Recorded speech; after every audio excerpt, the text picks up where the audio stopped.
Ni familia inayosimulia hali ngumu ya maisha inayopitia kufuatia mama yao kuugua ugonjwa wa saratani. Kulingana na mwanawe mwathiriwa Stephen Kimatu, mama huyo amekuwa akikabiliwa na ugonjwa huo kwa muda sasa, jambo ambalo limesababisha wao kuishi kwenye lindi la umaskini baada ya kutumia mali yao kwenye matibabu.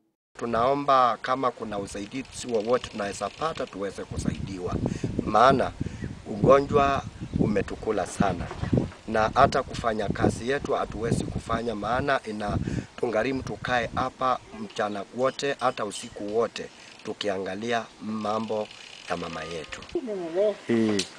Familia hiyo inayoishi kwa neema za Mwenyezi Mungu kwa chakula na mahitaji mengine muhimu inaomba wahisani wema kujitokeza ili kusaidia kuokoa maisha ya mama huyo. Mama alipokuwa ameanza kukua na ugonjwa, ilikuwa mbaya sana, ni kama kanza. Ni kanza.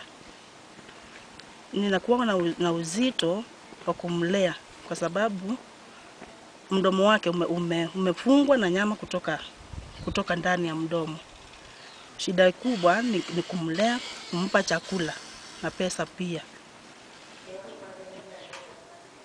Kwa sasa Stephen anatoa wito kwa serikali ya kitaifa kupunguza ada ambayo hutozwa wagonjwa wa saratani ili kuokoa maisha ya mamia ya watu ambao wanaangamia kutokana na janga hilo. Sylvester Musyoki, KU TV.